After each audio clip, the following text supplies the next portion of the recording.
All right, well, whoa, hello. Welcome, everybody.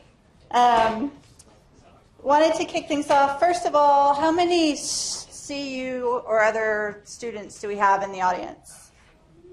Wow. How many faculty are here tonight? A few faculty. And how many other entrepreneurs, non-student, non-faculty entrepreneurs do we have in the audience? Excellent. How many people do we have in here who know anything about home theater systems? Sorry, John. Yeah, it's a personal problem. Thought I'd check while we're kicking things off. Okay, to start off with tonight, first of all, I want you to think for a minute and see if you can recall, in a quick minute, a fear that you've had to overcome in order to achieve a goal. And while you're marinating on that, just for a quick minute, I'll tell you one of mine was the fear of mispronouncing names of speakers at an event where I had to do an introduction that I've had to overcome for tonight's presentation. All right, with that in mind, the next step is to turn to somebody in the audience that you don't know. We're going to have a community moment. Introduce yourself to that person and tell them, if you can recall, what that fear was that you had to overcome in order to achieve a goal. Or if you can't recall anything, that's fine too. You can tell them that. But I want you to take a minute to introduce yourself to someone in the room that you don't know or someone nearby. What's your home theater?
Okay. All right.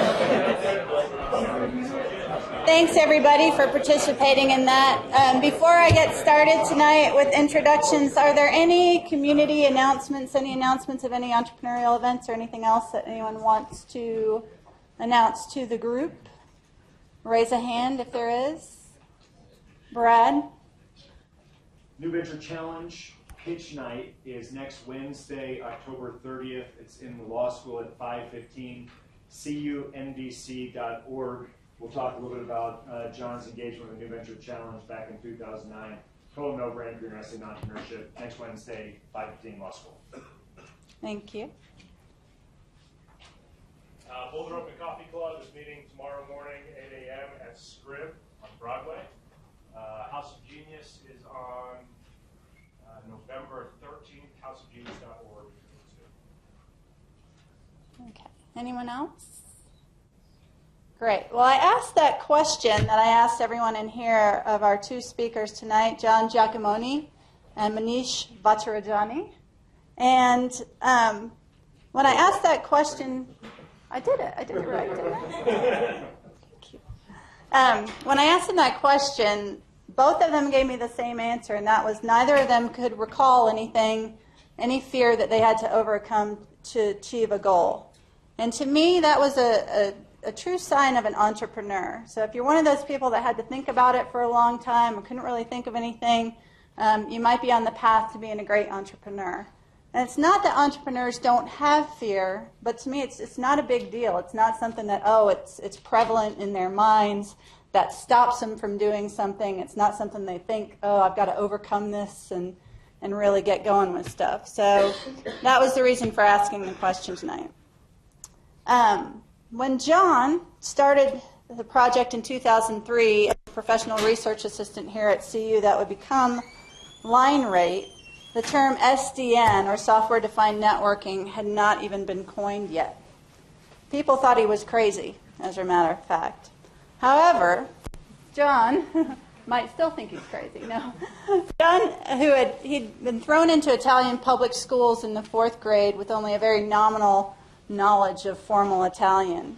And it was this obstacle and the stubbornness and perseverance that he had learned by having to kind of overcome this obstacle that led him to block out the naysayers and carry on. John's project involved looking at techniques for performing network intrusion detection on a campus-wide scale. However, the team couldn't afford the hardware solutions that are typically used for this type of project, so he proposed developing a software solution. And this crazy idea became his MS thesis, and in the summer of 2006, John connected with Manish as his PhD advisor, and that's how they met. So keep in mind, this started in 2003 as a project, became an MS thesis, and then eventually led to a partnership between the two gentlemen here tonight. Manish grew up in Hamilton, New Jersey, which he pointed out to me is the Hamilton outside of Trenton, not the one outside of South Jersey. So for those of you familiar with Jersey, this will mean something. And while he doesn't recall a specific fear, he did say to me that he could remember plenty of times when his brother was afraid. Now, having an older sister, this kind of horrified me because I could just think of all the things she'd probably say about me in this context, so I didn't ask him for any details. But if you want to ask Manish afterwards what his brother's fears were, I'm sure he'll be happy to share that with you. Now, he became interested in software networking primarily as an application of the multi-core programming techniques that he and John were developing. With a keen interest in computer performance, Manish became particularly excited when it looked like they could apply some of their programming techniques to replace special purpose chips for similar tasks.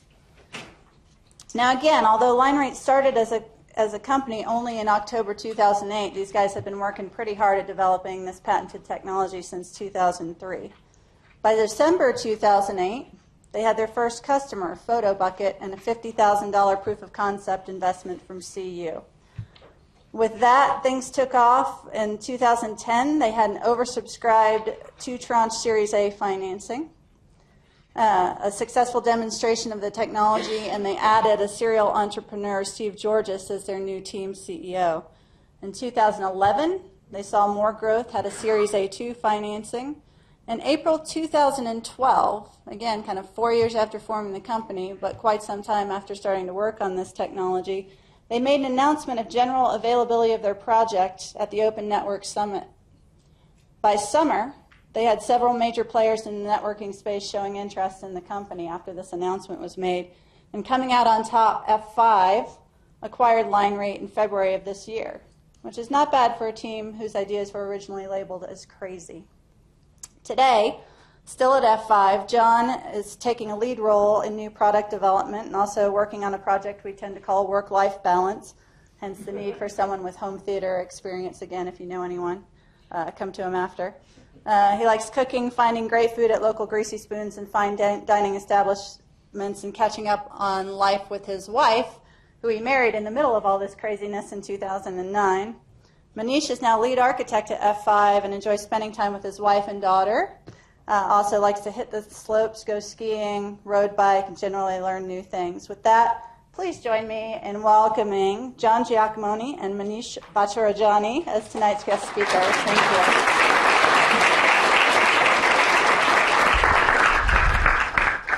All right, so we're going to get started here in a second, but just by way of show of hands, how many of you are here for the first time at Entrepreneurs Unplugged? Okay, so what this is, in a nutshell, is entrepreneurial storytelling with a point. What we'll do for the next 45 or 50 minutes is Jill and I are going to do some Q&A moderated discussion. And then at 7:20 or so, we'll open up for 15 or 20 minutes of Q&A with the group. If past repeats, it tends to be a lot of fun.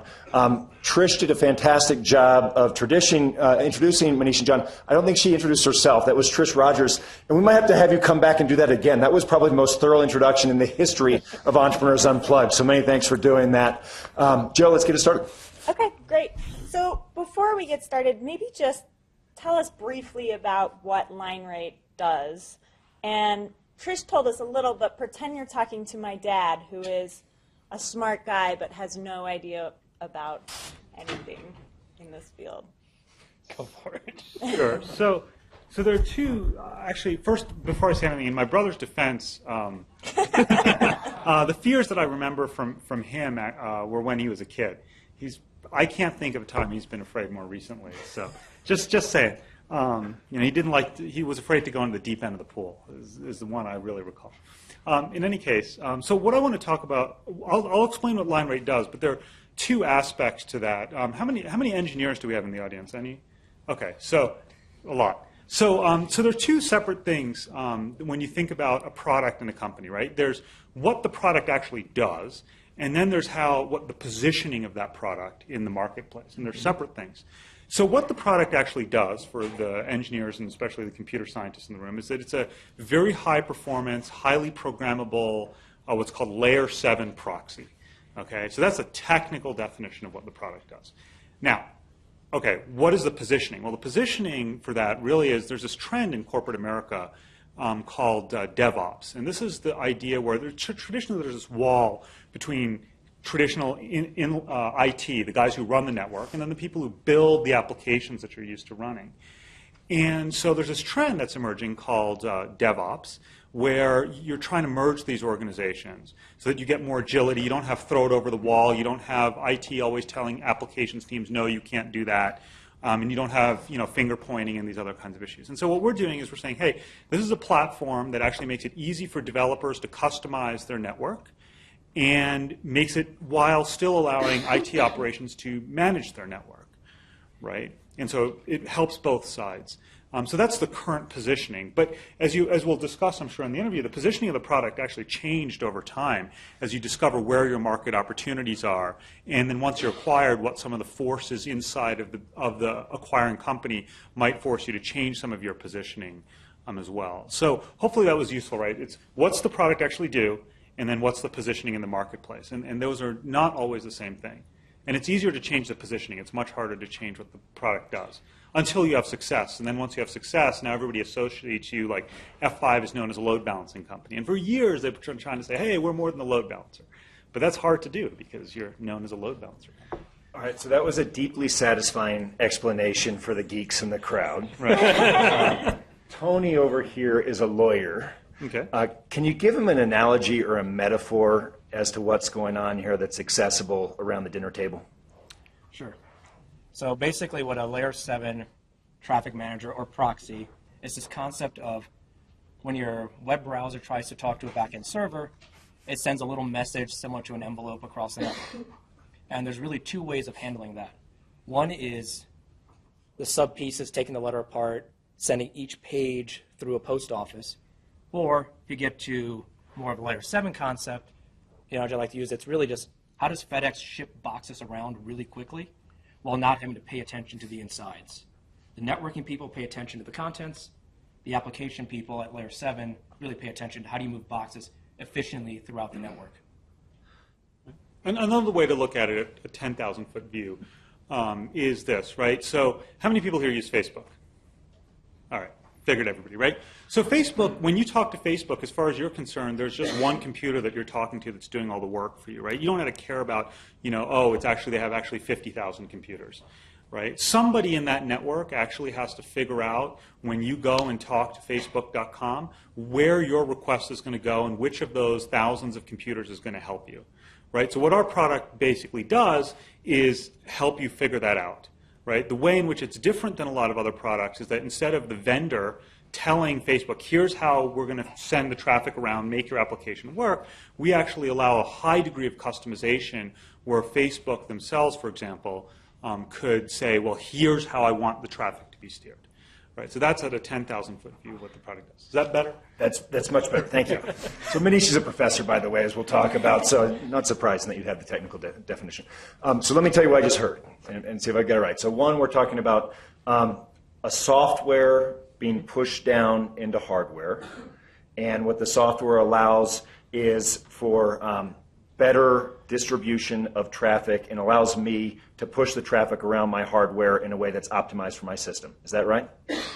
I think that that's fair. I mean, the key, well, because it's, in a lot of ways, unfortunately, the problem is, right, with a lot of these things at the 10,000-foot view, right, there are 20 different product categories that get conflated. And once you talk to enough people and analysts and stuff, you kind of get used to that. As an engineer, it bugs me, but as an entrepreneur, you get okay with it, and you just move on. You should have said, "Is that okay?" from a law professor. No, but I think that's what I do is just go out to the highest level of abstraction, and that's where I hover. Yeah, so. and I think that's a good characterization. The key difference, one of the key differences, though, is that although our software understands the hardware at a pretty low level, it is just software. And historically, the other vendors in the space actually sell a physical box, right, that you have to plug in. Whereas you can load our software onto any system that you want to load it onto and get similar functionality. And the key thing that John worked on at the university was similar performance, which was the hard piece. You could always do the work because it's a general purpose computer, but doing it at the same speed as that specialized box was hard. In fact, F5's flagship product is still hardware-based. Right. It's mostly software, but they have hardware to do the high-speed acceleration that we work around to a 90% good enough in pure software, running on an Intel server. All right, so how are we doing on understanding what LineRate was? We want to get that, we'll circle back to it, but jump in now if you've got a question. It was crystal clear for everybody, I think. That's great. Or they were so dumbfounded that they have no question. There's a lot of glazed eyes out there. I mean, depending on where we go with the questioning, right? A lot of the business stuff doesn't depend on knowing exactly what LineRate did. Okay, well, let's get back into, let's wind it back before you get into to research even. Were there patterns growing up that you knew that entrepreneurship or starting a business might be in your future? Maybe let's start with John, and we'll go Manish. John? Sure. Fair enough. Yeah, so basically, the family that I grew up in, there's always stories. Generations ago, we had a whole bunch of family members who went off and pioneered credit after some war and did all this stuff, and there's always this myth of it. But we'd been really academics for 3 generations in a row. But yet, somehow I kept going out, started working at the age of 13 and a half, which I probably shouldn't have, paid under the table, then finally got a work permit. So, what were you getting paid for at 13 and a half? Wiring the computer lab at school, which didn't have computers really. Pretty cool. Did it work? Yeah. How much you get paid? Minimum wage, probably. I really don't remember. I just know occasionally money would come out of someone's wallet and I would get it, and that would be that. I was happy. How about yourself, Manish? Yeah, I mean, there was a few things that I'd done on the side. When I was in high school, my brother and I ran a computer repair business out of our parents' house, and learned a lot about trying to win customers and everything through that effort. And it was kind of interesting because one of the local PC stores, when that still existed, the owner of the local PC store actually lived across the street. And so as soon as we started actually getting some traction and taking customers, he decided, oh, well, you're running it out of the house, so I'm going to call the zoning board. And he did, and the zoning guy showed up to my parents' door and said, hey, you can't do this, right? And, you can get all these fines and everything. My parents were like, okay, look, you're in high school, you're going to have, as a sophomore, you're going to have to shut this thing down. My brother was in middle school at the time.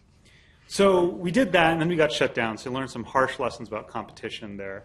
Then in the subsequent years, actually, I tried to convince my parents to give me $50,000 to start an ISP back in the early days of dial-in internet, right? Because I'd gotten to work at a government lab and see this thing called the internet, and I'm like, wow, this is awesome, right? This is going to be huge, right? And so we need to do this. And I never could convince them to invest the capital because that was a lot of money for them. They had come over from India and worked very hard to save up that kind of money. And here I am, 16-year-old kid saying, hey, we should invest 50 grand in some Cisco equipment and start an ISP. So that didn't work out. But in college, I did run a Linux consulting firm for a little while. Made some money on the side. But it was never really a primary focus because, being the child of Indian parents, it's focused on, get your education, get good grades, get a good job. And so that's what I did for a long time. And at some point, I realized that, I wanted to go and start something again, but this time much more seriously. And so that's how one of the reasons that LineRate got started. So what was that transition to going to academia as a professor from get a job? How did you choose that as your path and your job? Yeah, so my mother was, I shouldn't say that, my mother was really disappointed in that choice because, working at the high-end company, right, I could have gone to work for Intel or Google or somebody like this. I should have actually quit with my master's and gone to Google pre-IPO, but that's a different story. Yeah, that's a bummer. But nevertheless, so I always like learning new things and I like solving hard problems, right? It's one of the things that I enjoy. And my vision of academia was that, it's a place where you can go to solve hard problems and real problems, but hard ones. And, so I spent a lot of time, getting the PhD and trying to go into academia to do that because I felt like in industry you did a lot of trivial stuff that was very incremental and, I wanted to do something that was more revolutionary. And so that's how I got in academia. Academia isn't really that, by the way. It's different than that. It's not, I'm not going to say it's bad, but it's different. There's a different set of constraints. And so you think, oh, well, I can do what nobody else could do. Well, there are constraints that make that harder than it seems. And so that's how I got into academia. Let's close the loop on that before we wind back on John. What constraints were there that surprised you about academia? Well, so I should have realized this as a grad student, honestly, but what you can get funded actually controls to a heavy degree what kind of research that you can do. And what gets funded is partly determined by the government, right? For example, I think when I left, the statistic was like 80% of research in my field was done by was funded by the National Science Foundation. And so you can only do the work that you can get funded, and that's going to be controlled partly by the government, and it's partly going to be controlled by the volunteers that the government recruits from the academic community to review those proposals. And so if you actually disagree with a lot of the research that's being done in your field of expertise, good luck as a junior faculty member convincing your field of expertise that what they're talking about doesn't make any sense, right? You're much better off actually trying to convince a small group of investors to invest in you, because you really only need to find a couple wealthy guys that have the guts to invest in you. Whereas in academia, you actually had to convince a committee of people, A, to fund you. After they fund you, then you got to convince that same group of people to accept your papers. And so, it's this treadmill that's difficult. And so, my advice would be there, if you go in academia if you think that the field is doing really interesting research. Don't go in there to change the field, because that's generally a losing battle. Doesn't mean you can't do it. People do it, but there's a big luck factor involved, and there's a lot of struggle involved. And what you see all the people that are held up as, these geniuses that revolutionize their field. What you don't see is all the people that got run over by the bus, right? And the odds are you're going to be the guy that got run over by the bus. Right? And it's largely not controlled by you, in my opinion, right? There's things you can do to help, but at some point you need the luck and cooperation. If you don't get it, then you're stuck. Just to close that loop, directionally I think this is right. In computer science right now, of grant proposals of 3 million or north, it's about a 99% decline rate. I mean, it is brutally competitive. So that's worse than when I was there, because I think it was like 96% decline rate when I was a faculty member. So it's far worse. John, how about yourself? How did you talked a little bit about your background growing up. Yep. How did you come to academia and the PhD research project? Fair enough. So I was actually one of the Mosaic developers. For those who don't remember, that was the original graphical web browser that predated Netscape, which predated Internet Explorer. So I said, I'm going to go off in the .com world and make my fortune.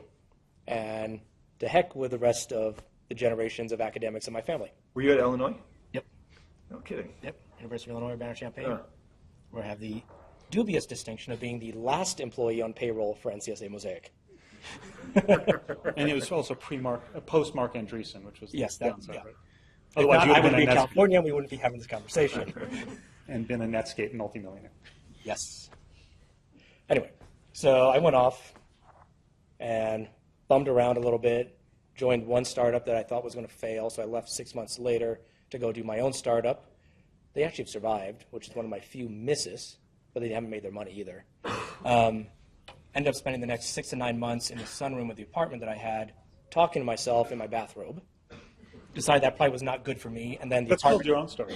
Yeah, that was my own startup. And then the apartment building I was in had a 2-alarm fire, got condemned, so I moved back to Chicago. And then made it back, ironically, to Champaign-Urbana, which I didn't really want to do. Worked around for a couple more startups, and then the whole .com thing exploded for real in 2001. And then a faculty member by the name of Alex Wolf, who was running the software engineering research lab here at CU-Boulder. He was actually heading the grad committee at the time, so I said, you know what? I'm thinking about getting back into academia. Here's kind of my background. It's like, great, I've got a job for you. Okay. Like climbing, like the outdoors. Got a job. Sure. Came back here. So it was really kind of What year did you move out to Boulder? July 2001. So we did a bunch of work, and then one of the projects that was referred was this intrusion detection project, 2003. And I said, you know what, this is stupid. I just took a course in advanced operating systems. There's actually a better way of doing this. Let's go try and make it work. Turns out it worked, but in between those 2 points, Alex went to start a new department in Lugano, Switzerland. So I'm sitting here like, I want to finish this because I don't like leaving work undone, but the advisor's gone, or the grants are gone. So I enrolled and became a master's student at that point, and I just kept rolling from there. So your parents were probably happy when you decide to go the academic route. Yep. Then walk us forward Like to the shame to that Manish brought on his family. Yeah. Your parents could have switched and been so much happier in certain phases. So walk us forward to the decision to then start a startup again, and the conversation maybe with your parents. All right. So it was going forward. Got my PhD, or got my master's thesis. They were ecstatic. Kept rolling forward, and then what started becoming fairly clear is, to Manish's point, we were doing work that was at the time believed to be basically impossible. Like no one could do it. Turns out later that you find out that a lot of companies in industry were already starting to do this. They just weren't talking about it. But the academic environment didn't realize that this was the way things were going. So we just kept struggling. We wrote, 5, 10 grant proposals to try and get Fast Forward funded? I hope it's not 10. But it was a few, 5 at least. It was a lot. And it just wasn't working anywhere. So kind of on our own, I was actually at a Silicon Flatirons event in February of 2008 at the Dark Horse, getting beers with folks. And they said, just go start a company. So we're like, all right. Who said that? David Eisenberg. No kidding. Yep. It was David Eisenberg, Doug Sicker, Arturo Villagut, and a couple other people. So for those of you who are interested in internet history, David Eisenberg has a paper called The Stupid Network, which is somewhere circa 1998, totally worthwhile for the reading list. So David, you're talking over beers, and he says, go do it. Exactly. Okay. So we go, all right, we don't know anything. So we then got the IP from the master stuff filed through the university, which gave us access to what was then called the Boulder Innovation Center, now Innovation Center for the Rockies. Got connected. Wait, so I want to pause there because I think there are a lot of students out here who have these ideas and think, what do I do with this? Could I make money off of this someday? So talk us through that process. How did CU help with things? Okay. How did you approach them? So CU has what's called the Technology Transfer Office that specializes in getting IP that was generated on campus or with campus funds out into the world, because that's the mission that they're chartered with. Actually, the campus is chartered with having it to have impact as well. So we knew Kay Tallman because she'd actually come around to Alex's group back in 2002 when I was or 2003 when I was first starting to work on this stuff. And it went through a business plan competition, which went nowhere. They took second place, though. It's kind of annoying. But they pitched it all wrong, so. Anyway, so she was familiar with our work. They knew that there was IP there. So we went through, converted, did a couple patent filings, which is a whole process that with apologies to the lawyers in the room, if anyone can avoid writing a patent, please do so, because it's insanity. No apologies to the lawyers. It's the lawyer's fault that it's insanity. I can't even understand the patents for the stuff we built. I mean, Reserving comment. Continue on. So basically, this is the primary vehicle that they had at the time was file your patents, and then we'll help get you out there into the world. And then there's a license deal. There's a whole equity thing where basically the inventors get a quarter, the university gets a quarter, the research group that did it gets a quarter's internal grant, and I forget where the last quarter goes. University. I said that. Oh, so it's Department, lab. Inventors, department, lab, chancellor. Fair. Because So the department gets a share in addition to the lab. There you go. Sorry, so there's a whole process by doing this, and then as part of it, they fund the Boulder Innovation Center, now Innovation Center for the Rockies. So it's like, you need to go learn how to actually start a company if you're going to do it on your own, because typically it's licensed to an Amgen or another Pharmacom or some other big company. If you're going to take it out yourself, they want to make sure that you know what you're doing before they give you the exclusive rights to it. So we went through the process, got connected with a gentleman named Kevin DeVoe, who basically built up the software group, bundling software group at Dell during their massive uprise. So he took us through basically in 3 months, took us through basically an MBA. Talked to us all about value stack, margin stacking, bombs, enough to make your head spin. And we were just going there 2, 3, 4 times a week all summer long when technically I wasn't in classes. So we kind of did it and then kind of found PhotoBucket and incorporated, so it kind of rolled without them knowing that we were starting the process. All right, so let's go back a couple things. One is, I heard Fast Forward. Was that the name of the project? That's the name of the algorithm as we published it. And did I hear you right that you started getting onto this 2002, 2003 when you were working with Alex? Yes. And it was a dissatisfaction with the way the class was being taught? No. What was the dissatisfaction? So I had just taken John Bennett's Advanced Operating Systems class, where you read a lot of the classic literature. And in there was a paper called the synthesis paper that talked about a bunch of techniques, and I realized you could reapply those techniques in the networking zone. Because the big problem was, all right, so again, to Manish's point, it's really hard to get truly innovative, disruptive research funded in academia. It can be done, it's really hard. But we had this bigger task of doing something simpler, build an intrusion detection system and pass packets. Well, that begged the question of how do you get the packets into the algorithms in the first place? How do you pull them off the wire? And we were carved out a small piece of funding from the grant to do that, but you realize that at the time there was a project, for those who remember internet history, the FBI had a thing called Project Carnivore, then became Total Information Awareness from the DoD, which was how do you sniff everything on the internet so no one knows it's happening. Mm-hmm. Well, there's a company called Cloud Shield that made those boxes. They were really the only alternative. We didn't have $1 million to buy one of those boxes. So it was either abandon the research and just build a simulator and pretend that we knew what we were doing, or try and find another way to do it, which is where we got into the software ideas. Software. And how did you guys start working together? Alex leaves. So then I connected with John as my master's advisor. Okay, this is John Bennett, the past director of Atlas. Yes. Yep. And then that rolls to an end, and I'm looking for an advisor, and Dirk, who's in the audience, says, this is a bright guy out of Princeton called Manish. He might understand what you're doing. Go talk to him. Because he was actually in ECE, and I was in computer science. Talk about that first meeting. Well, so it was an interesting meeting, right? Because I got the color on John, and kind of that he's got this weird idea that he won't give up on, and it's not clear, whether it's a good idea or not.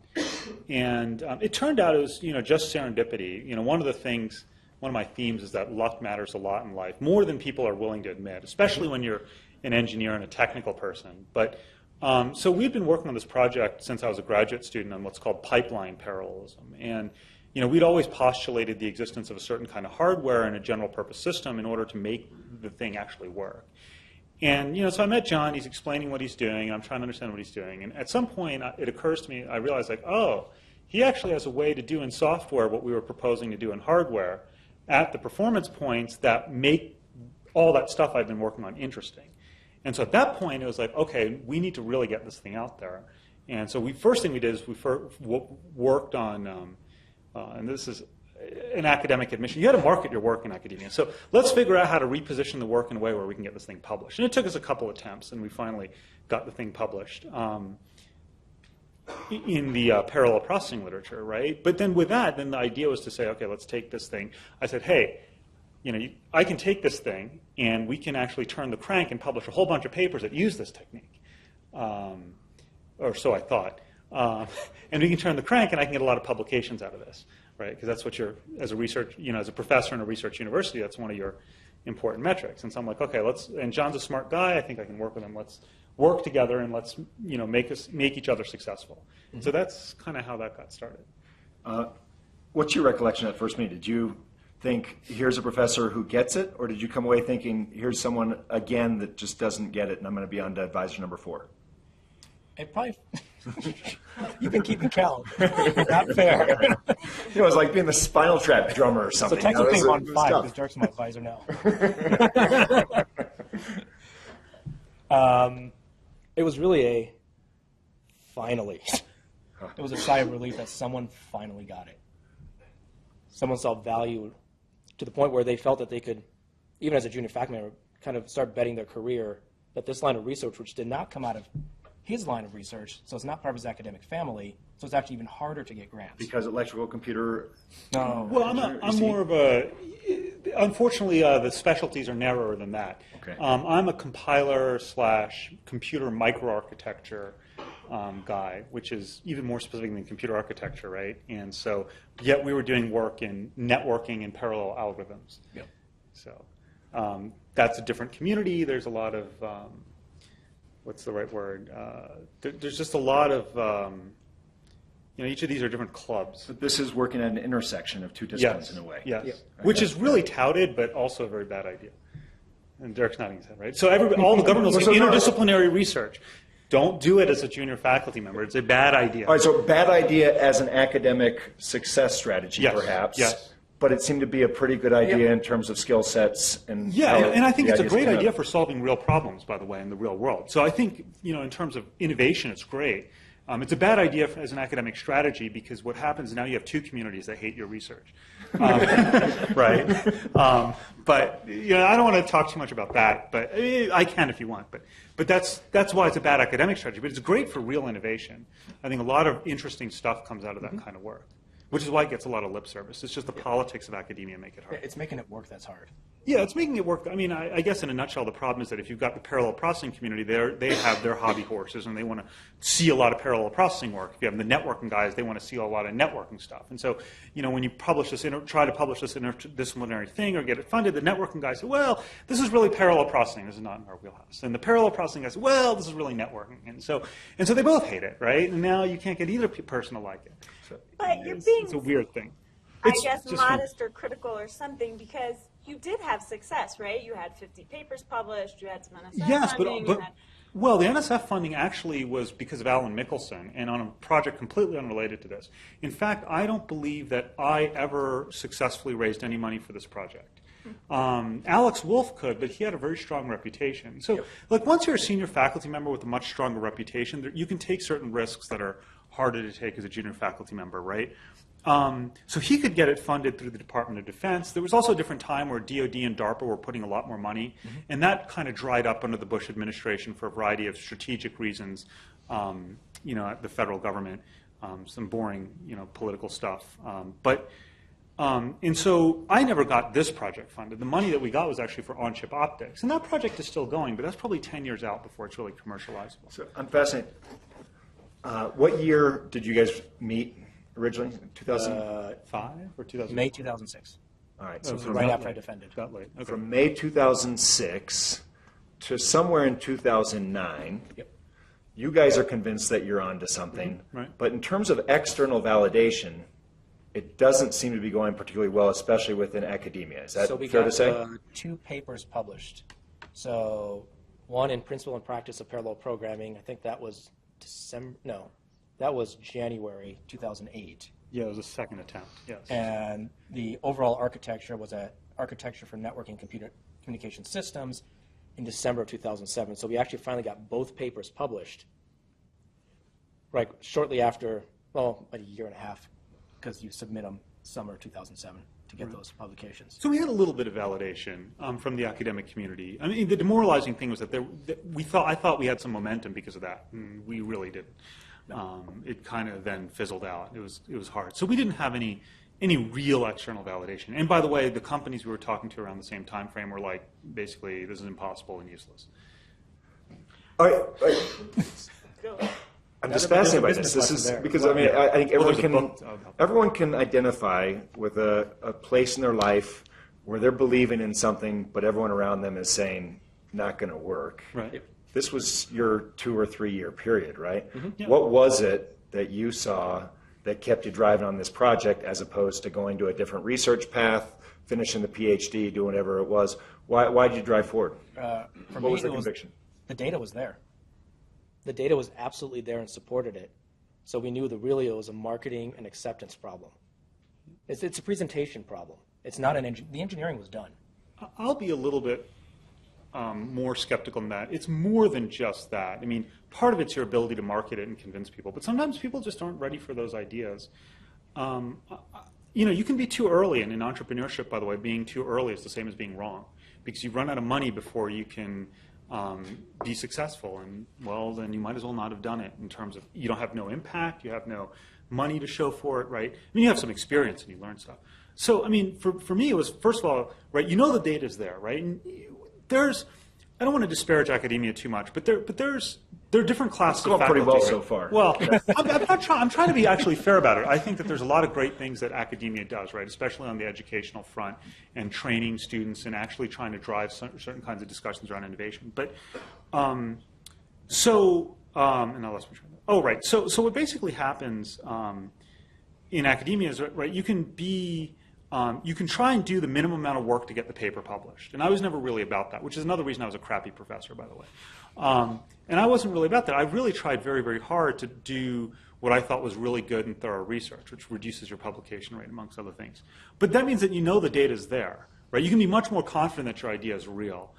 And so once you see that, then the second piece that I said is like, look, anytime software has been able to replace specialized hardware, that wins. Right? You don't know when it's going to win, but it wins, right? I mean, you can see it when you go from, IBM mainframes where everything was vertically integrated to the, DEC, VAX systems where they had add-on software to Sun Microsystems workstations and HP Apollo workstations all the way down to Intel and Linux, right? You see this trend, so you know that software is going to eventually win. You don't know when, but you know it's going to eventually win. So it's like, okay, well, we've got something that works that will replace hardware solutions. And so we know it works and it's going to win. Now the question is when. And so that's made it easier to have the tenacity. But then I think there's also a bit of stupidity as well, right? I mean, I forget who said it, and I'll abuse the quote, but it says, right, something like, the reasonable man tries to mold, does not try to adapt the world to his point of view, but he adapts himself to the world. Therefore, all progress depends on unreasonable men, right? And so it's an older quote, so it's not George Bernard Shaw. It's a George Bernard Shaw. So something to that effect, right? And I think that that's really true, right? I mean, there's even a book, right? What is it? It's called something like, impossible, something like, what is it? Like stupid, impossible, worthless, or something like this, which is about entrepreneurship. So a lot of ideas go through exactly that, and you have to believe in them, and you have to have a certain degree of arrogance and a certain degree of faith that it's going to work. And by the way, often you're wrong and you get run over by the bus. And so did you have to make an actual jump before you knew the answer to is it going to work? What do you mean by a jump? A jump from academia. Did you have to leave? Work technically or work as a business? Work as a business. Yeah. Well, you didn't have to leave, but you had to start the company. Because you don't really know until the rubber hits the road and you try to get customers.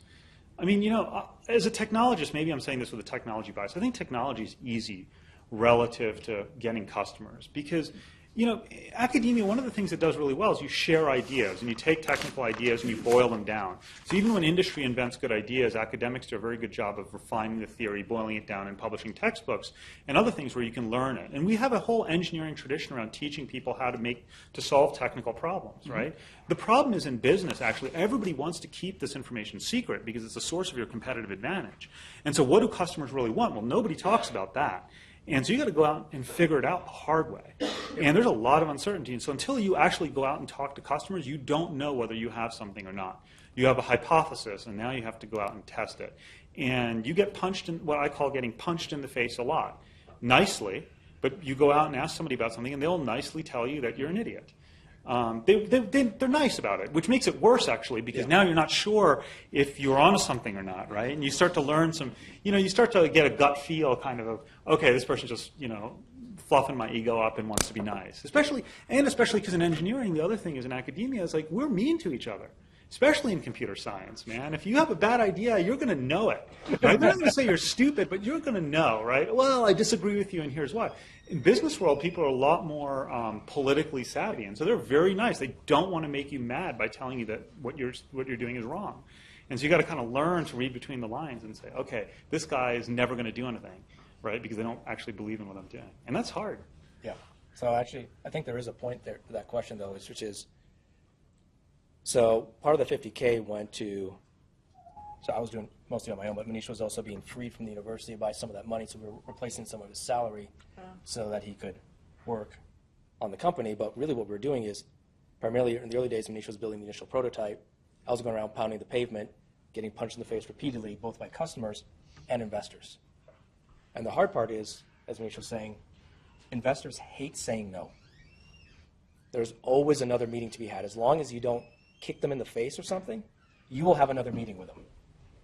So knowing when to cut your losses and to read their tells is absolutely critical. So we kind of did a morph while we left. We didn't leave fully until we started getting a lot more traction. Yeah, having a wife and kid, and when your wife is starting her own business, when she's starting her own business is also not the best idea. And so one of the nice things, again, about academia is that I could take a leave and a partial leave and kind of do work on it part-time to see if it's going to work, which was great. And then the proof of concept grant was great because it let me spend more hours on it. So one of the reasons why I think this is one of the most important Unplugged sessions that we've had is because you came out of a particular context at CU in 2008, 2009. I want to talk a little bit about that. John, I went back and found on your blog, which is something like Musings and Random Musings or something like that. You went to almost every New Venture Challenge event in 2009. You talked about working with the Tech Transfer Office and then getting involved with what's now the Innovation Center of the Rockies. Looking back, what about those experiences turned out to be helpful? And as in, if someone's thinking about starting a company today, definitely do that. And what about those experiences turned out to be less helpful than you'd hoped? So I think you also missed a lot of what I did was going to the Entrepreneurs Unplugged, taking pictures of people there as well. So I think, listening to a lot of stories, getting the war stories, because again, business from our perspective is much more of an art than a discipline, the way technology is. So going and hearing a lot of stories helped a lot.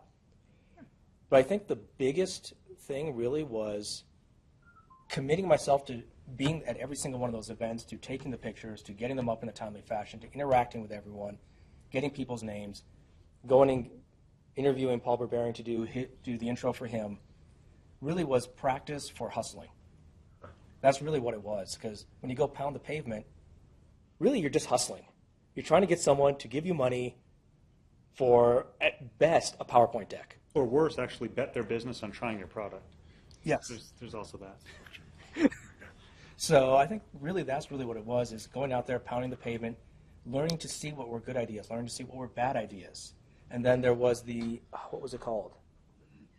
The Venture Capital Investment Challenge that we went through. So early, I think this was 2009, they actually hosted it here at CU, and we were one of the guinea pig companies. So being able to sit on the flip side of the table while these students were trying to interview us, and then realizing that we could actually start we'd hustled so much already, we learned what the venture capitalist should be asking. And I remember one, I won't say who the venture capitalist was, but it was one of the judges.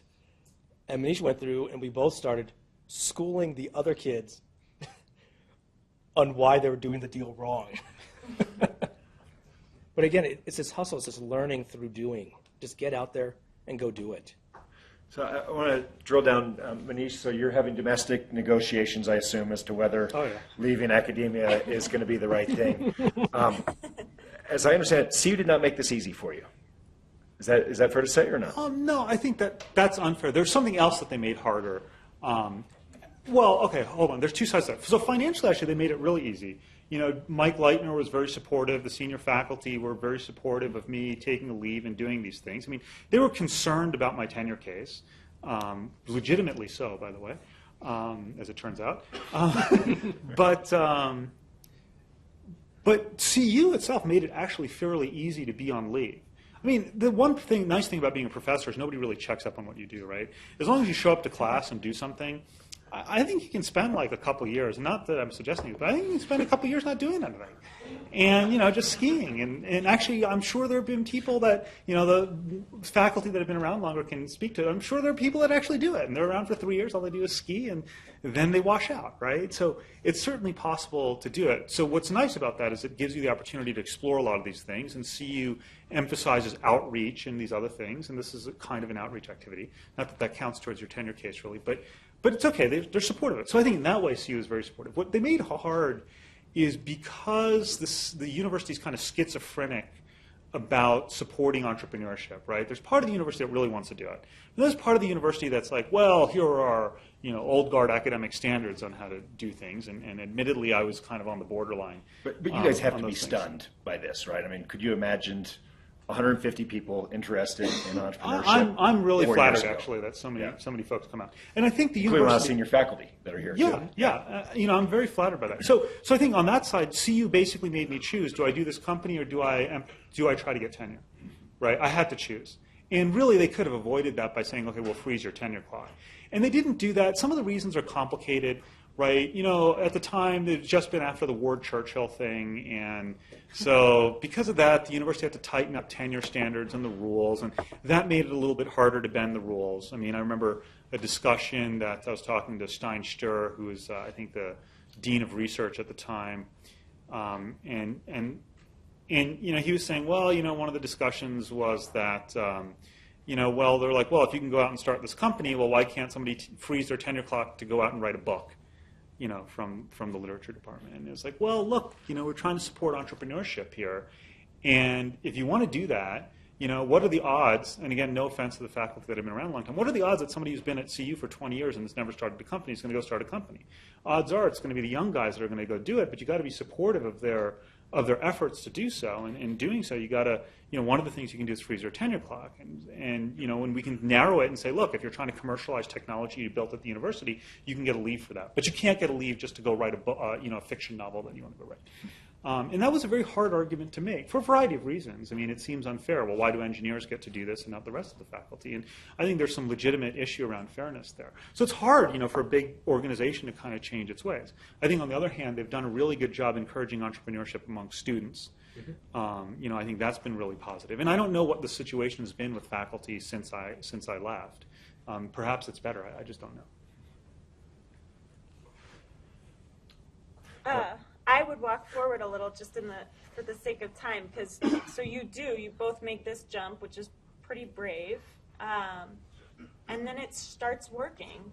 And so at that point, you're both running the company. Mm-hmm. When does that change for you? When do you decide that you want an outside CEO? I can talk about it if you want. No. So the joke here is that I was the founding CEO. It was my name that went down when we did the first oversubscribed Series A round. And part of there's a duality here. One of the comments I was going to make earlier is that we found that it was actually easier to raise money for a disruptive idea like this in the capital markets than it was in academia because of family trees and a whole bunch of other things. But then the flip side comes in now when you start looking at institutional investors, professional investors who are really bankers. They, like the academic world, like seeing their pedigrees, their lines. So it came down to a decision of go basically keep doing the glory or go get the pedigreed CEO who has a much better chance of raising money for a disruptive idea in Colorado, which is already somewhat of a negative, because typically you go to Silicon Valley, they have this huge talent pool. So the Silicon Valley guys really look here. So it was really a decision of which way do we want to run the company. So we spent a while looking for the right person and ultimately selected one of our investors who had done this before, and we knew we had an understanding of how the company should run. It's not like, it wasn't a complete turnover. We went out of the blue and picked someone.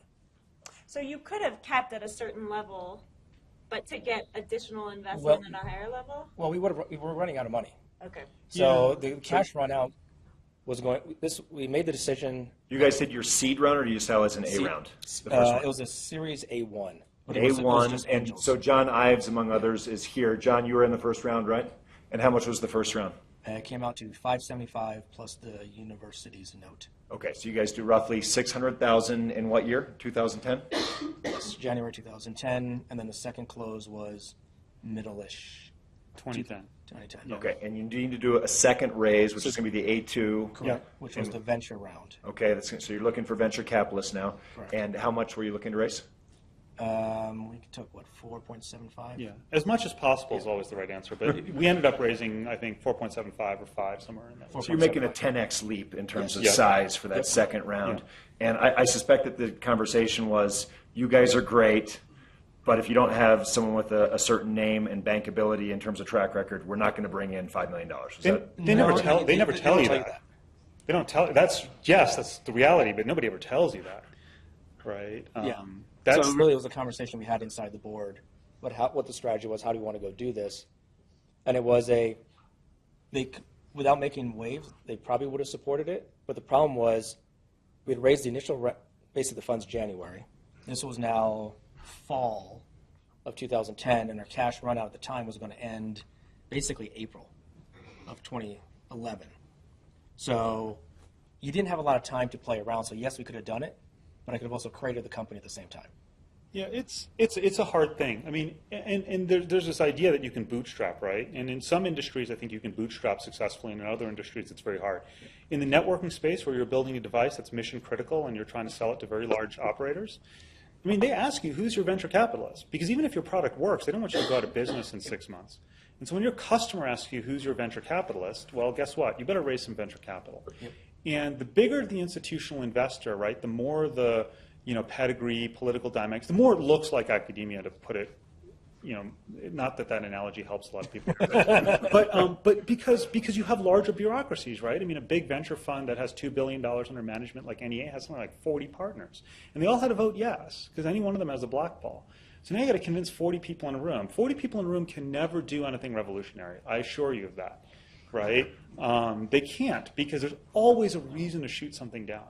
Right? And so if you go look at our round, right, there's only so many crazy, the other way to look at it is there's only so much crazy you can have in a startup. Right? So you've got this idea that everybody thinks is impossible. You got 2 unproven founders in the company, right? And now you're in Boulder, Colorado, not Silicon Valley, and you're saying, hey, I can take on the Silicon Valley big boys from Boulder, Colorado. I mean, at some point they want to see something that's at least normal. And actually in that venture raise process, we actually made some progress with a number of Silicon Valley VCs. But at the end of the day, we said, look, we're killing way too much time doing this. The Boulder Ventures guys who are local actually understand how to invest in this community and knew our investor syndicate, actually introduced us to a lot of them. Mm-hmm. We're willing to pull the trigger. And we said, look, we're wasting valuable time by not just taking their money. So ultimately, we just took their money and moved on. Yep. Right? And then teed up those investors for the next round of investment, which never happened. So you said something really interesting a few minutes ago, which was that technology is relatively easy compared to getting customers. Mm-hmm. Your first customer was PhotoBucket. Yep. Mm-hmm. Talk about landing PhotoBucket and what going on from there. That was kind of a Byzantine maze. So again, we met up at the Boulder Innovation Center. Then one of the other things the university does is try and connect you with other people in the community. So we went and talked to everyone from Still Secure to Tipping Point, trying to find it. Eventually, they connected us with some engineers over at Level 3, some folks in testing, some folks running the core IP network. We went back and forth a while, and then eventually we realized, you know what? We have these 2X guys these two guys who used to work for us that happen to start this company called PhotoBucket. I hear they have a load balancing problem. Maybe you should go talk to them. So it was completely serendipitous that we found the right people who made that mental connection themselves, because at the time, we weren't talking about doing load balancing. We were still talking about doing intrusion detection, which is a completely different game. And in fact, we actually had to invent completely new technology to go serve the load balancing market, which is what we ended up doing. So, and then we went out there, I went out there, had this conversation, and it really was, that was just a serendipitous meeting of the minds. They had old technology that was starting to die. They were technical enough to understand that there was some meat to the bones of what we were doing. And then the killer was, they asked if they could license it instead of flat out buying it. So for those who don't know, typically you go buy a big box, you spend 100, 200, 300,000, maybe even $1 million on the hardware, and then you pay 20% maintenance every single year. So you have this huge, enormous upfront cash expense, and then the slow burn, but that's negative. It's the upfront that's a problem. This is a company that was trying to grow, and they didn't have the cash available, even though they were part of Fox, because they never got integrated properly. I will ignore the politics there, because that could get dangerous. But basically, they wanted to do this transition. They want to be able to buy a little bit today and then license it on a month-by-month basis and grow. This was 2008. SaaS wasn't that popular, the software as a service model, where you just rent your compute. And we were saying, they basically asked, can we do that for our appliances since your software? And we're like, sure. Good idea. Yeah, exactly. I'm right there with you. Glad I thought of it. So then really what ended up happening is we came to terms, we quickly discussed very high-level pricing, and basically they wrote a memorandum of understanding. Well, technically I wrote it and gave it to their legal department that said, if you build it, we will test it and probably buy it. Because that's about all you're going to get at the time. Buy it or license it? License it. License it. Yeah, license it. So at this point, I was vetting for an angel investor in town that you guys were talking to, and I called PhotoBucket. Mm-hmm. And I spoke to the engineer who was your liaison, and I said, I'm looking at this as an investment possibility. How good are these guys? And the answer was, oh, they're good. I said, well, okay, that's helpful, but put this on a scale, of top 10%, top 50% people you work with. And he goes, Brad, they're the best two engineers I've ever worked with. At which point I should have said, Libby, you've got to be in. Instead of saying, I still don't understand exactly what they're doing. But that was a good sign that it was going well. So that is, but actually make a point. That's exactly Manish's point. There's always a reason to say no. Yeah, it's not unusual. You had to take a leap of faith. I mean, serendipity plays a big role in that, right? I mean, it's probably better that Libby hadn't invested because she didn't understand the market and doesn't want to be the first person, right? It was exactly. Had John called me and said he's in, I would have said, smart money's in. Libby, go follow. Right. But how did we, and notice, by the way, John, finding PhotoBucket was basically luck, yep. Right? Finding our first investors were also basically luck. We were within a week of shutting down and giving up after a year of trying to raise money. And we ran into Andrew Funk, who said, you really should talk to Boulder Ventures. And by this time, we're like, screw it, a VC fund, whatever, they're not going to do anything, right? We need to find some angels that can actually make a decision without talking to a committee. But we said, what the hell? And we met with Peter Roshko, and Peter said, hey, you really need to, let me talk this over with Kyle. He talked it over with his partner, Kyle, because there's a small firm, right? I think there's 3 guys right now. Yep. And talked it over with Kyle, and Kyle and Peter said, hey, you really need to talk to Matt McConnell, who had been one of their serial entrepreneurs and sold compatible systems to Cisco back in the dot-com days. And Matt, after the first meeting, was like, okay, I'm in for a third of $500K, but now we got to find 2 other people, and I'll work with you to find 2 other. Well, actually, they tried to get somebody else who ended up on our board. I won't name to wrangle up 2 other people because Matt's like, I'm too busy, flying out to France with my family and stuff to do this. But that's the first time we got to see what real investor interest looks like. Yep. Right? Where now, after a month, and we couldn't get the syndicate rounded up, Matt comes back and says, hey, are you having an elect with us? We're like, well, not really. And so he says, okay, well, why don't you go talk to Steve, who ended up being our CEO. Steve might be able to get this together because he's got more time to deal with this. And so Steve then went and talked to people, and they put it together. But you got, for the first time, and it's really hard, this is why it's experiential, right? A lot of my instincts around what serious investors look like versus guys who are just not going to do anything came from seeing finally somebody that's actually going to do something. And then you get to see, oh, this is what it looks like, versus, oh, this guy is just wasting my time, right? And you can't necessarily expect people to invest after one meeting, but it's just a different feel. You get to see that interaction, and it's much different. At what point did you know the product's starting to work? So you've taken the plunge, you raised a couple rounds of investment, Steve is on board, you're starting to get the team Actually, put it together. happened before that. We knew the product was going to work before that because There was traction before. Well, it's because the existing software system was so horrible that it was pretty, right, what's in the Linux kernel today is, in my opinion, so horrible, right, that it was pretty obvious that what we were going to do was actually going to solve a lot of these problems. Like, it was pretty easy to know. The only question was, could we pull it off? Yeah, could we execute?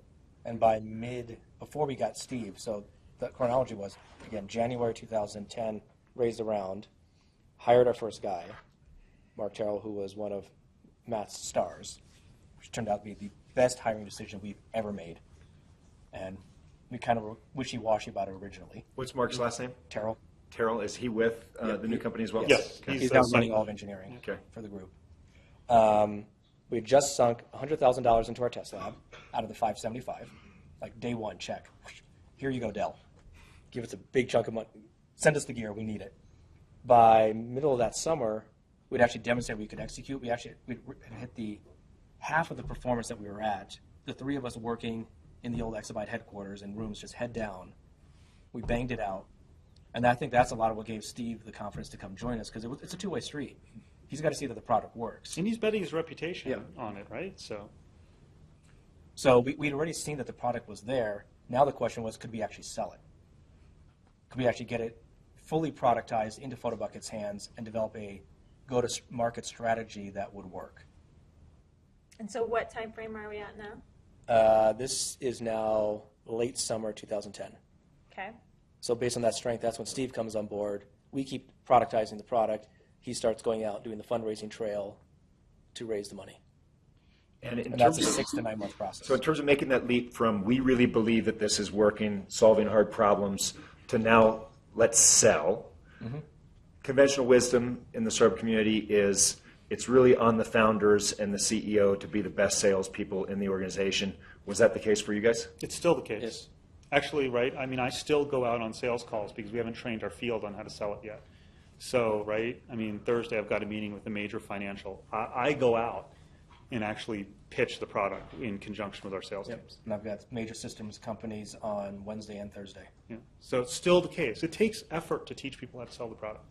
It's hard, and until you find a repeatable formula, and it just turns out that load balancing application delivery space is actually hard to find a repeatable formula, which is what's made F5, I think, as a company very successful and very hard to compete with, by the way. So yeah, we're still doing it. All right, so you guys are having some success, and there's a critical choice. Do we raise another round? Or Well, there's no choice, right? sell the company, You're right? running out of money, right? You raise a round because you realize, okay, we're running out of money. We better go raise a round. Right? Let's be honest about what board meetings really are. Where's our cash cliff? That's the only question that matters every meeting. But take us to, you sell 9 months ago. Back us up to when you thought, when you knew an acquisition offer would be on the table and what the considerations were there as to whether you take another round of financing and keep going forward, or do you take the sale? So this is a really interesting thing, and this is where having an experienced CEO and a really experienced board that gets startups is really important, right? We had a great set of investors, right? Really good CEO that gets this kind of strategic play. And it's really important because your investors can hose your company horribly, and a lot of them do. Our investors were actually really good. So what happened is we knew that we were cash out really probably August 2012, right? August, September 2012. So we know we're out of money, right? And by the way, we didn't get acquired till February, right? 2013. So we know we're out of money, and we've been trying to raise money. And in fact, we have a term sheet from a venture capital firm, right, with terms that we really don't like. Yep. But it's real money, right? And it's like, I think it was like 10 or 12 million bucks or something like this, right? It was real money. And so, our Steve basically said, look, my gut tells me that we should not take these people's money. And, it's an important judgment because people think, I raised money, now that's success. No, actually raising money can mean the end of your company, right? Because you get investors that are going to just screw it up. And so what's the point of raising a bunch of money only for them to screw it up, right? It doesn't make sense. So we decided to turn down their term sheet. And that was a real gut-wrenching decision because everything you've built to this point, if you run out of money, can just get flushed down the toilet. The nice thing was that the board really understood this and so was willing to wrangle the investors and put in a bridge round for $1 million, first bridge round for $1 million, right? In the meantime, we're going to say, okay, we're going to keep pounding the pavement and try to raise more money. A bridge round, just for those who are not familiar with this, kind of a lifeboat for now that will get you to a bigger round later. Okay, so that's what this means. Right. Which is 3 months. Right. So it's 3 months. So Steve is still out trying to pound the pavement. We're trying to get a better investor over the table. And around the same time, by the way, right, I mean, a major networking vendor approaches us and says, hey, we've got this project with this, top 3 telco company that we need a solution for. Are you willing to work with us? And you're like, duh. Of course we're going to work with you. And so, we retooled the whole company to, focus on this effort. And in the meantime, we're trying to close this round of financing at the same time. And at that point in time, we hear some rumors that this major networking vendor will said in a year or so, if this works, we'll acquire. So as soon as they say that, right, the thing is that, just like any product, right, the more desirable it is, the more you can charge for it. Same thing with your stock. And so we said, okay, well, at this point, we better talk to some other companies so that in a year and a half, when, if we get an offer, we have some competitive bidders.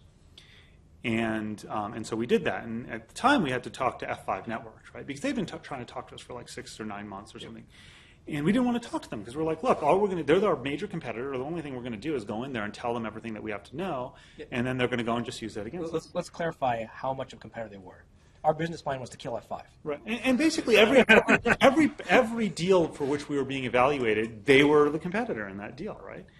And so we're sitting here and like, okay, we need to raise the money. So there was no prospect of any short-term acquisition.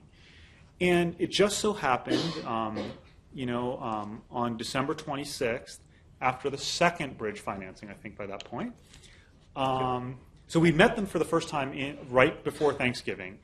Then they asked us to fly out to headquarters, and we made a bet, right? We said, look, we're going to tell them everything, for the most part, except for the secret sauce. We're going to actually tell them everything because we're going to announce the strategy in 3 months anyway. So whatever, they get a 3-month lead. But that was a risk, right? Because we could have gone in there and done what some other companies have tried to do and just scare them into an acquisition, right? And so we said, okay, we're going to actually tell them what we're doing and why we're doing it before anybody else in the market knew. And still the market doesn't actually know because we haven't launched it yet. We'll launch it shortly here. But and they said, okay, why don't you come out to headquarters and pitch? And so we came out to headquarters, and all the executives were there, right? So you go look at the webpage and you click investors for a $7 billion market cap company, and management team is under there, and all those guys are in the room except the CEO who had to cancel at the last minute. And finance. Well, and finance, right? And except for the CEO, and we're all like, oh, holy crap! Did the CEO cancel? Is that going to matter? Right? Did they get cold feet? Now they're just being nice.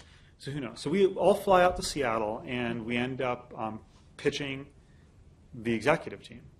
And these things typically take a very long time. 2 weeks later, December 26th, day after Christmas, our CEO gets a phone call, from their VP of Corporate Development, and he looks at it. He's like, "Oh, I'm skiing with my family, whatever." Right? And then he gets a text saying, "Hey, can we talk today?" And Steve's like, "No, I'm on vacation, but we can talk after the vacation." And then the guy's like, no, can we really talk today? So Steve's like, all right, fine. Skis down to a lodge and takes the phone call, at which point they say, hey, you'll have a letter of intent for an acquisition on your desk tomorrow. And so December 27th, we had that thing in there. And, we spent a week negotiating the price. And then we closed the deal in less than 60 days. Or 90 days. No, we signed the term sheet January 11th. So 30 days to close. Yeah, it was a 30-day close, and I know because that was a day before or after my defense. So I couldn't tell Dirk about it. Right. Yeah. Meanwhile, John's trying to defend his thesis, and I'm trying to play defense for him, saying, "Oh, well, it's going to take some time." And basically, right, we closed that deal. Our CFO used to work in private equity. Our chief financial officer worked in private equity and then had worked for startups. This was his 52nd acquisition, and he said, "This is the fastest deal I've ever seen done." And there were some real nail biters, because there was some stupid legal stuff where you're sitting here like, oh my God, I cannot believe that we might miss our close date and run out of money, by the way, because we only have a week of money left in the bank at the time we close, okay? We might actually have to raise a third bridge because of this. Which would then queer the whole deal because it changes the cap table. Well, and it changes the cap table. And of course, for the investors, that's actually not terrible, although it is still risky. As a founder, you're like, damn it, I'm going to take another 5% dilution because of 2 weeks of legal wrangling, right? I mean, that's where it's like, it hurts, right? And it turned out that they did close on time, and we did get everything done. I mean, it came down to the fact that, just as a point of trivia, right? So we were all technically employees of ADP's professional employment organization. So this is a thing to get benefits. You got a pool, and if you don't have enough employees, so ADP has a service where you basically, there's called a PEO, and basically you're employees of ADP and employees of your company, and you get all your health benefits and everything through them, right? Because they're pooling a gigantic class of people. And, it's like, well, F5 was like, well, you got to terminate your 401k before we can acquire. Right? And ADP's like, screw that, your contract goes to the state. We're not terminating your 401k. And finally, we got ADP to agree to drop us from the 401k early. But F5's like, no, you got to terminate the 401k program. And we're like, no, you don't understand. There are 900,000 people in that 401k. We can't terminate the program because it's not our 401k. And it's like, at some point, they're like, okay, fine, we'll agree if they send us a letter, but they need to send us a letter dated here, and ADP is like, well, we won't terminate until the next quarter, or not the next quarter, but the next contract period, which is on a Monday, which delayed the close by a couple more days. So there's all kinds of crazy little stuff that you had to deal with, and you could hear, our CFO yelling into the phone, and I thought he was actually talking to F5, but he was actually talking to our board. But he's like, he's yelling, like, I can't believe that, this is still not done. And he's like screaming. You can see because there's a glass pane to that office, and you can see him screaming in there. Luckily, we soundproofed his room. Yeah, so you couldn't hear exactly what he was saying, but you could tell he was really mad, and I'd never seen him that mad. So there was a real nail biter actually towards the end there, right? Let's open up for questions. Yeah, Brent. So apart from monetary reasons, could you comment on just sort of the emotional aspect of basically giving or having like your baby being acquired by someone else? So the question in the back is, what was the emotional impact or consequence of having your baby acquired by a larger company? That was your competitor. Yes. Wow, I'm going to blank here. Well, I think it was that traumatic. So I think a lot of mixed emotions, right? So you wonder about the intention of the acquiring company, because they had assured us that they're not going to kill the product, right? And that they had some strategic plans for the product, and that they wanted us to help figure those out, right? A lot of the acquisition was based on the fact that because we had only very early market traction, and most of it was competing with them, which wasn't going to fly going forward. But they said, look, this is a really cool technology, and there are a bunch of places where we can see this have applicability. And so they assured us that they weren't going to kill the product. But you don't really know, because you don't know these people really well. I know them a lot better now, 9 months in, and so I can tell that they're being genuine. F5 is a very upright company. Not all companies are like that. But they're a very upright company. But you don't know. So emotionally, you're worried that they're going to kill all your hard work, right? At the same time, you're about to get a life-changing amount of money, right? No, seriously. I mean, right? It's a lot of money that you're talking about. Are the numbers publicly releasable or not? We never announced the price, but the Daily Camera did have an article where they estimated the price based on SEC filings. So I won't say the number, but you can Google it, and you can decide if that number is accurate or not for yourselves. But it was Steve. What Steve did say publicly is that it was the largest at the time. It was, and I think it might still be, is the largest acquisition since Left Hand Networks had gotten acquired for like $345 million. Only Rally beat us with their IPO, but that's not really acquisition. Right. So yeah. So Rally IPO was large. So it's a lot of money, right? I mean, it's more than tens of millions, right? It's like it's a lot. It's a good sign when your first round investors come out to the embed. So, sorry, go ahead. Yeah. No, go ahead. Dirk. So I was going to ask a question, which is actually it's about the academic and the support community, and it's to a certain extent, it's strokes to Brad and then the VC community in the area. So if you were to look at, for example, a spectrum of university and entrepreneurship communities, I'll hypothetically say Stanford is at one end, where faculty are very innovative, and they also fluidly move in and out of companies. So for example, the talk opened up with the whole notion of software-defined networking, which was really developed by 2 faculty at Stanford and popularized, and the whole industry has grown around it. And Stanford faculty move in and out fluidly between businesses and back into academia and so again.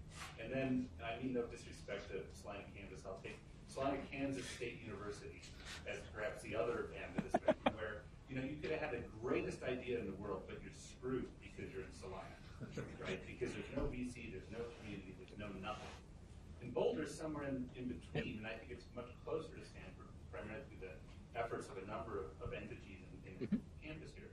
And so I guess the question is, what do you think needs to change or continue in the Boulder community, both in the university, the VC, the outreach, all of the different elements that makes Boulder eventually more like Palo Alto? You can answer that if you want. I have a lot to say, but I want to give you a chance. I was a faculty member, so I can do this interview by myself. From the university side, I think the biggest thing is, and I know the TTO is making big steps in this direction, but restructuring a way to make it easier, to make it more fluid.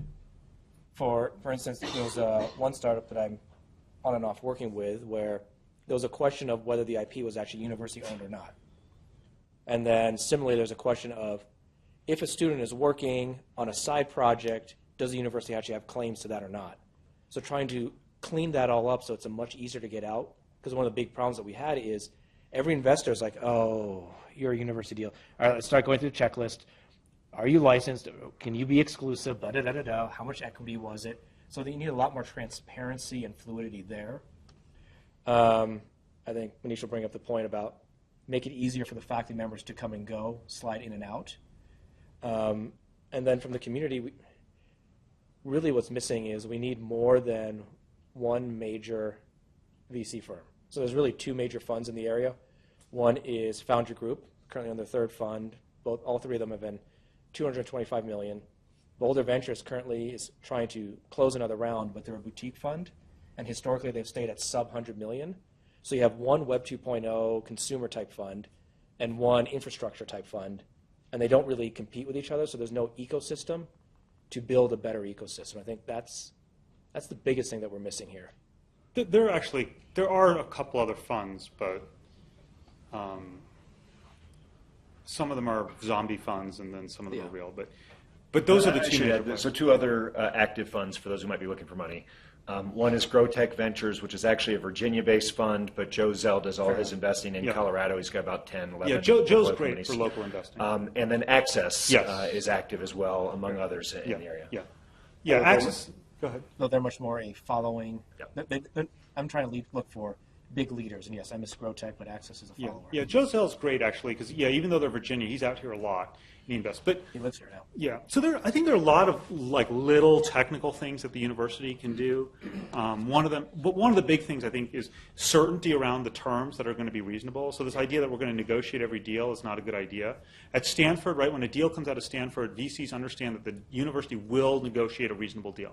It's not. We get tarnished with the bad reputations of a lot of other universities because we're not as well known. Yep. So when you're trying to raise money outside of Colorado. Having some certainty around the deal, so that what really needs to happen is the Board of Regents needs to say, here are our terms for CS things. And by the way, those are our terms. And we always do the same thing, and they're very reasonable. And they're not actually typically very favorable to the university, by the way. But they don't have to be, because the real angle for the university is to get its students to make a lot of money so that they donate money back to the university. And same thing for its faculty, right? That's the real angle. It's not making money through the TTO, right? Stanford probably made more money, will make over time more money from donations back from Google than they did on Google. And they made a lot of money on Google.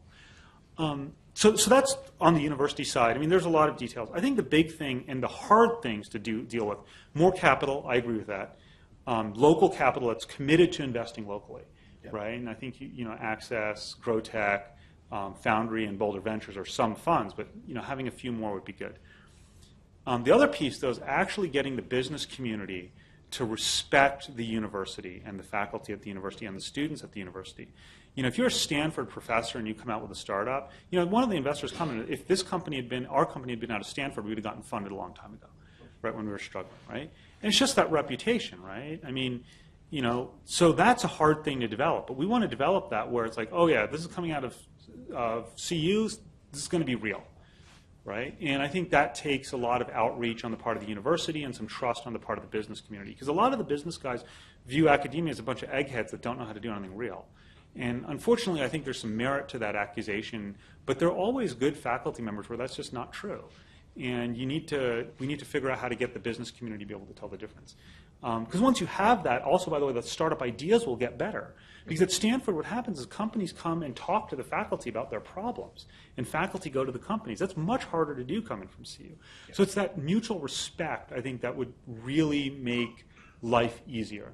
But it's hard because faculty in a lot of ways have to do something that's not very, doesn't come naturally, which is swallow their pride and admit that there's a lot that they don't know and that they could benefit from the business community and have less ego about it. And the business community has to reach out and take some risks, right? And say, you know what, these ideas that I don't fully understand that are really forward-looking are potentially good ideas.